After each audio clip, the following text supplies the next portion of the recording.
ஹல்லேலூயா. மூன்றாம் கேள்வி, இது நான் முன்பே கொடுத்துருக்கிறேன். மூன்றாம் கேள்வி, இயேசு தேவனா? ஒரே வார்த்தையில் சொல்லலாம், தேவனா, தேவனா, தேவகுமாரன். அது எல்லாரும் ஏற்றுக்கிறோங்க. ராஜாவா, ராஜாவா, ராஜகுமாரன். ராஜாவுடைய மகன் ராஜகுமாரன். ராஜாவுடைய ராஜ்யம் யாருக்கு சொந்தம்? ராஜகுமாரன் சொந்தம். தேவனுடைய ராஜ்யம் யாருக்கு சொந்தம்? தேவகுமாரன் சொந்தம். ராஜா ராஜாவா இருக்கிறான்னா ராஜா பையன் ராஜாவா இல்லையா? ராஜகுமார் ராஜா தானே, ராஜா தானே. தேவன் போது தேவகுமாரன் இயேசு கிறிஸ்து ஒரே பேரால் அவர் தேவன் தானே. அவர் கடவுளோடு இருந்தார், கடவுளாயும் இருந்தார். அப்ப கடவுளோடு இருந்தார், பிதாவோடு இருந்தார், குமாரனா இருந்தார். பிதா தேவனா இருந்தார், தேவனோடு இருந்த குமாரன் தேவனா இருந்தார். ஹேலி ஹேலி லாமா சப்தானின்னு சொன்னாரு. அதனால இயேசு எப்படி தேவனா இருக்க முடியும்? அப்ப இயேசு கிறிஸ்து தேவனா? தேவன். பிதா தேவனா? தேவன். பிதாவா? இயேசு கிறிஸ்து பிதாவா? இல்லை. குமாரனா? ஆமா. பிதானா குமாரனா? இல்லை. குமாரனா பிதாவா? இல்லை. பிதா பிதாதான், குமாரன் குமாரன் தான். பிதா தேவனா? தேவன். குமார் தேவனா? தேவன். குமாரன் எப்படி தேவன்? பிதாவோடு இணைந்து ஒன்றித்து இருக்கிற தேவன், தேவனோட. நாமும் தேவனோடு ஒன்றித்திருந்தா தேவன் தான். நாம் வல்லமையை பெற்றிருக்கிற பிள்ளைகள் தேவர்களாக இருப்போம். இயேசு கிறிஸ்து பிதாவுடையதெல்லாம் குமாரனுடையது, குமாரனுடையதெல்லாம் பிதாவுடையது. பிதா சர்வ வல்லமையில் இருக்கிறனால, பிதாவோடு இணைந்து இருக்கிற குமாரன் சர்வ வல்லமையில் இருக்கிறனால அவர் தேவனாக இருக்கிறார். ஹல்லேலூயா. அதனால அவர் மரிக்கும் போது இயேசு கிறிஸ்து சர்வ வல்லமையில் இல்லை, வல்லமையில் இருந்தார். 3 ஆண்டு வல்லமையில் தான் ஊழியர் செஞ்சாருடைய. நான் தெளிவாக சொல்லியிருக்கிறேன், சர்வ வல்லமையில் இயேசு கிறிஸ்து பூமியில் இல்லை. வெறுமையாய் பிறந்தார், வல்லமையை பெற்றுக்கொண்டு ஊழியர் செய்தார். அந்த வல்லமையை விட்டு மரித்து உயிர்த்து அவர் பிதாவிடம் போனார். வல்லமையில் சர்வ வல்லமையை பெற்றுக்கொண்டார். என்ன பெற்றுக்கொண்டார்? சர்வ வல்லமையில் வரப்போகிற இயேசு கிறிஸ்து சர்வ வல்லமையில் 7 கொம்பு, 7 கண்கள், 7 நட்சத்திரங்கள், 7 தூதர்கள், எண்ணிலடங்கா தூதர்கள், எண்ணிலடங்கா ஆவியை பெற்றுக்கொண்ட இயேசு கிறிஸ்து தேவனாயிருக்கிறார், பிதாவோடு தேவனாயிருக்கிறார்.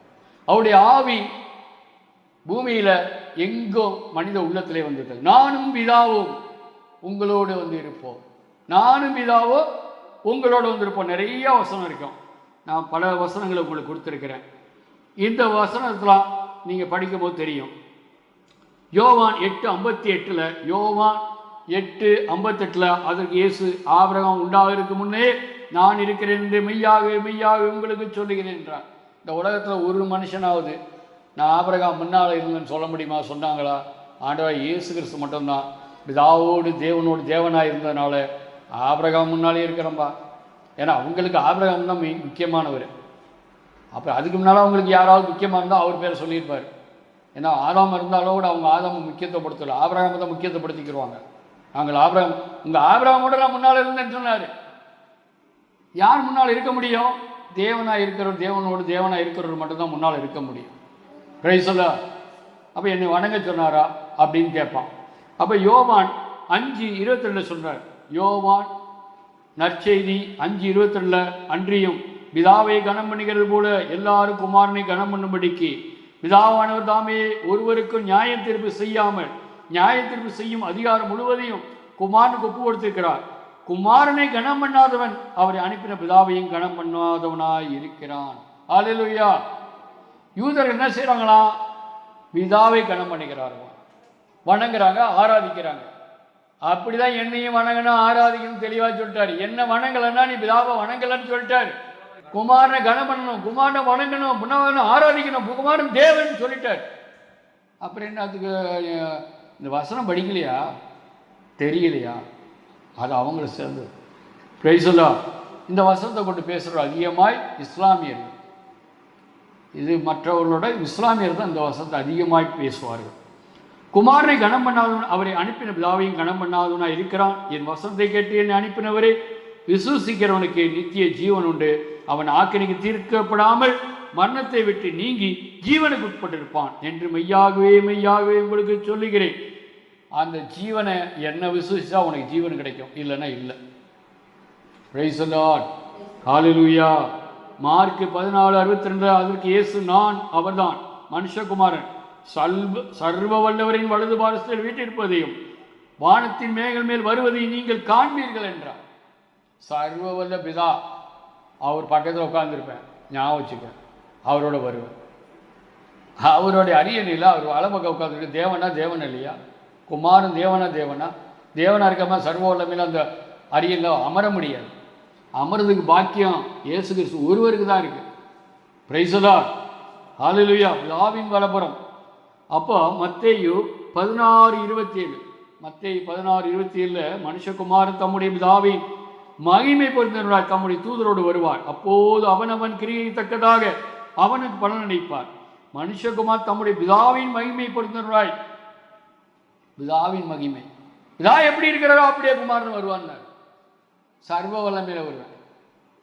Price the Lord. அப்போ இயேசு கிறிஸ்து தேவனா தேவன் இல்லையா?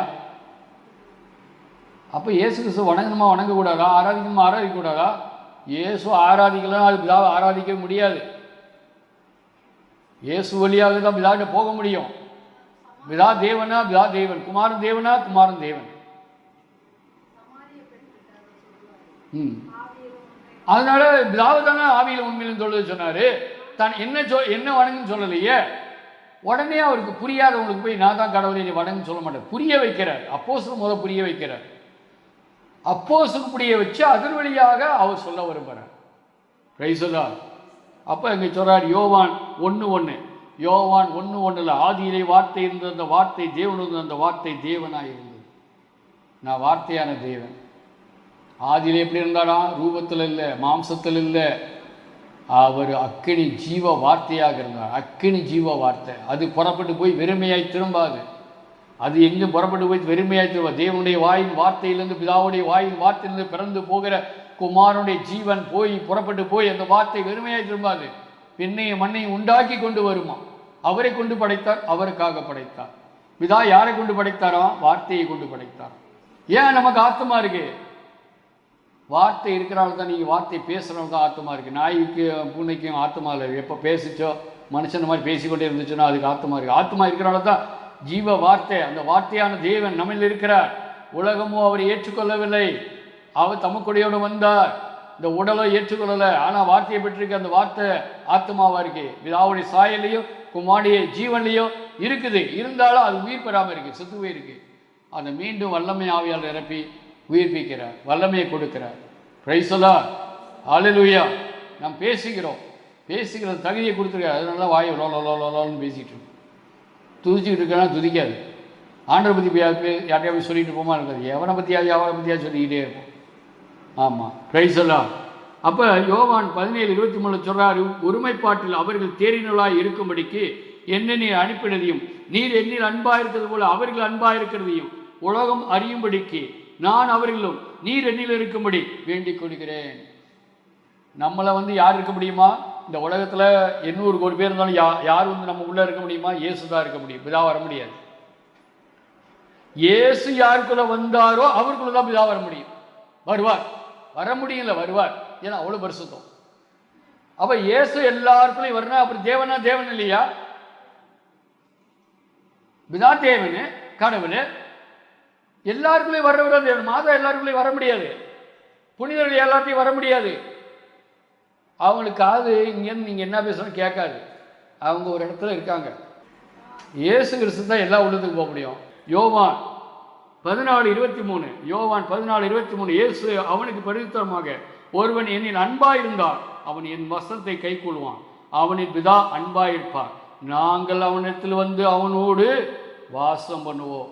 அப்போ இயேசு கிறிஸ்து நமக்குள்ளே வர்றாரா இல்லையா? கடவுள் மட்டும்தான் உள்ளே வர முடியும். வருவேன்னு சொன்னாரா இல்லையா? இப்போ நான் கடவுள்னு சொன்னாரா இல்லையா? ஆராதனை என்னன்னு நினச்சிக்கோங்க. முதல் ஆராதனை உள்ளத்தில் வரதான். முதல் ஆராதனை உள்ளத்தில் இருந்தால் அது ஃபர்ஸ்ட் ஆராதனை. செகண்ட் ஆராதனை தெரியுமா? நீங்கள் வாழ்க்கையில் அவராக மாறுவதற்காக ஒவ்வொரு நாளும் நாம் செயல்படுகிறோம்ல, அதுதான் செகண்ட் ஆராதனை. Price the Lord. தேர்ட் ஆராதனை தெரியுமா? முழங்கால் படிக்கிட்டு வணங்குறோம்ல, அதுதான் தேர்ட் ஆராதனை. நாலாவது ஆராதனை தெரியுமா? நாலாவது ஆராதனை தெரியுமா? துதிக்கிறோம்ல, அதான் ரெண்டாவதுல வருது. நம்ம வாழ்க்கை வாழ்கிறதுல மற்றவங்க மாறணும். ஹல்லேலூயா. முதல் ஆராதனை உள்ளே வரணும், பரிசுத்தாய் உள்ளே வரணும். அதான் முதல் ஆராதனை. உள்ளே வந்தா ரெண்டாவது ஆராதனை நம்ம வாழ்க்கை மாறணும். வாழ்க்கை இயேசுவா மாறும் பொழுது மற்றவங்க மாறுவாங்க. அதான் ஆராதனை. மூணாவது ஆராதனை நம்ம முட்டி போட்டு வணங்கி ஆராதிக்கிறோம்ல, இது எங்கேயுமே இல்லை. நாலாவது ஆராதனை தெரியுமா? வாயில பாடி துதிக்கிறோம்ல, அதான் ஆராதனை. அப்போ ஆராதனைனா தேவனை ஆராதிக்கிற உள்ளத்தில் வந்தாதான் ஆராதனை. உள்ளத்தில் வரலன்னா நீ என்னதான் பண்ணாலும் ஆராதனை இல்லை. உள்ள வரல, முட்டி போட்டிருக்கோம், வணங்கியிருக்கோம், ஆராதிக்கோம், உள்ள இல்லை, அது என்ன ஆராதனை? சேராத ஆராதனை. Price the Lord. நீ சேர்ந்தாதானே நீ வாழ முடியும். வாழ்ந்தாதானே மற்றவங்க மாறுவான். மற்றவங்களை மாற்றுவது ஒரு ஆராதனை. Price the Lord.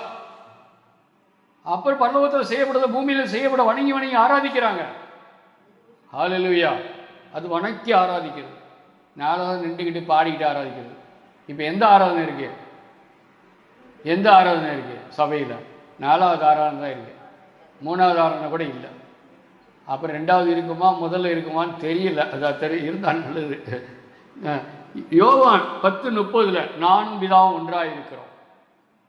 நானும் சொல்ல முடியுமா? நானும் பிதாவும் ஒன்றாக இருக்கணும். அந்தோனியார் புனிதர் தீர்க்கதரிசி நானும் பிதாவும் ஒன்றாக இருக்கணும் யாராவது சொல்ல முடியுமா? இயேசு கிறிஸ்து பிதாவுடையதெல்லாம் என்னுடையதெல்லாம் பிதாவுடையது, நானும் பிதாவும் ஒன்றாக இருக்கிறோம். என்னை கண்டவன் பிதாவை கண்டான். ஒரே பேரான பிதாவுக்கு ஏற்ற மகிமை மாட்சிக்கு ஒப்பான அதே மகிமை நாங்கள் இவரில் கண்டோம்.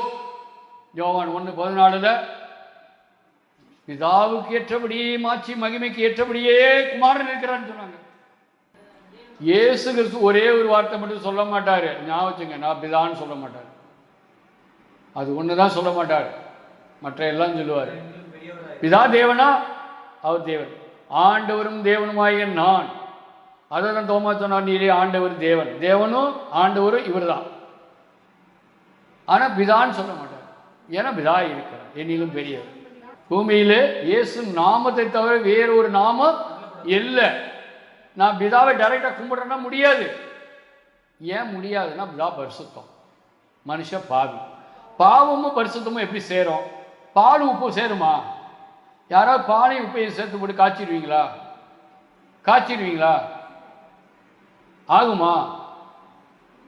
ஆனா பாயாசம் காய்ச்சினீங்கன்னா சர்க்கரை போட்டு உப்பு போட்டு அப்புறம் அதுக்கு சேமியா போட்டு எல்லாம் காய்ச்சா பால் கெட்டு போயிருமா? ஏன் கெட்டு போகல? உப்பும் பாலும் காய்ச்சினா முடிஞ்சு போயிடும். ஏன் பாயாசம் செய்யும் போது பால் முடிகிறதுல? சர்க்கரை பொருள்கள் இருக்குல்ல, அது வழியாக அது ரெண்டும் ஒன்றாயிருது. புரியுதா? உங்க பாணியிலே சொல்லி முடிக்கிறேன். பிதாவும் குமாரும் ஒன்றா இருக்காங்க. நமக்குள்ள பிதா வர முடியாது. நம்ம தான் உப்பு, அவர் தான் பால். ஆனா இயேசு கிறிஸ்து தான் அந்த சர்க்கரை, அந்த பாயாசம். அதன் வழியாக பாலும் உப்பு ஒன்று சேர்ந்துருக்கு. நம்மளும் பிதாவும் ஒன்று சேர்ந்து இருக்கிறோம். ஏன் பிதா நம்மகிட்ட வரமாட்டார்? பிதாவை ஏன் ஆராதிக்க முடியாது? பிதாவிட்ட ஏன் ஜெபம் பண்ண போகாது, சேராது. நீ உப்பு, அவரு பால். இது முதல் ஞாபகம் வச்சுக்க. இந்த மனித புத்தியில சொன்னா தான் புரியும். நீ செஞ்சிருக்கிற பாலும் உப்புமே சேராது. Praise the lord. ஹல்லேலூயா. மத்தேயு 18:20 ஏனெனில் 2 பேராவது 3 பேராவது என் நாமத்தினால எங்கே கூடியிருக்கிறார்களோ அங்கே அவர்கள் நடுவிலே இருக்கிறேன் என்றார். ஹல்லேலூயா. இயேசு கிறிஸ்து எல்லா இடத்துலையும் இருக்கிறார், எல்லாட்டையும் இருக்கிற. 2 பேர் 3 பேர் கூட அங்கே வந்துடுற, அங்கே இருக்கிற. யார் வர முடியும்? தேவன் மட்டும்தான் வர முடியும். 2 பேர் 3 பேர் கூடியிருந்தால் என்னது? சபை. நீங்க சபை கூடி வரணும். 2 பேர் 3 பேர் கூடினா சபை. நான் அங்க இருப்பேன், அது திருச்சபை. இந்த வசனம் தெரியலையா? திருச்சபையாதான். தேவனும் அவர் தான் தேவனே, அவர் தான் ஆராதிக்கணும். அங்க வந்துடுறாரு. எங்க வேணாலும், வேற யாரும் இல்லை. அங்க பிதா. குமாரன் எங்கேயோ அங்கே பிதா. குமாரன் இல்லாத இடத்துல பிதா இல்லை. ஞாபகம் வச்சுங்க. குமாரன் ஏற்காத இடத்துல பிதா இல்லை. ஹல்லேலூயா, ஹல்லேலூயா. அப்ப பிதா எங்கேயோ அங்க குமாரன் இருந்தாதான் பிதா வருவார். அப்ப நமக்குள்ள யார் வரணும், யார் இருக்கணும்? குமாரன் இருக்கணும். 2 பேர் 3 பேர் அவருடைய நாமத்துல. யாருடைய நாமத்துல கூடணும்? இயேசுன்னு பரிசுத்த நாமத்தில். 2 பேர் 3 பேர் பரிசுத்தாய் பெற்றவங்க கூடும் போது யார் இருக்கிறா? இயேசு இருக்கிறார். ஹல்லேலூயா. அது சபையா இல்லையா? திருச்சபை. அதுக்கு பேர் தான் திருச்சபை. அப்ப இயேசு தான் சொன்னாரு, இயேசு தான் செய்தாரு, இயேசு தான் செய்து கொடுத்தாரு, இயேசு இன்றைக்கு இருக்கிறாரு. அவர் தான் சபையை ஆரம்பிச்சார், அவர் மதத்தை ஆரம்பிக்கல. அதை அப்போது செய்தாங்க, செய்யாம இருந்தாங்க, ஆவியானவர் செய்ய வச்சாரு. அவர் தான் சபையை சமைத்தார், மதத்தல்ல, சபையை சமைத்தார். அவர் தம் தேவன், தேவகுமாரன், தேவனாயிருக்கிறார், நம் உள்ளத்தில் வந்திருக்கிறார். 2 பேர் 3 பேர் இருக்கிறதுக்கு நம்மளோட இருக்கிறார். நாம் 2 பேர் 3 பேர் இருக்கிற சபையா இருக்கிறோம். அவர் தேவனாக இருக்கிறார், அவரோட பிதா இருக்கிறார், தேவனோட தேவனாக இருக்கிறார். நாம் அவரை ஆராதிக்கிறோம், அவர் நமக்குள்ள வாசமாக இருக்கிறார். ஹல்லேலூயா, ஹல்லேலூயா. இது உலகம் முழுதும் அறியணும்னு ஜெபம் பண்ணுவோம், ஏற்றுக்கொள்ளணும்னு ஜெபம் பண்ணுவோம். ஆமென், ஆமென், ஆமென், ஆமென்.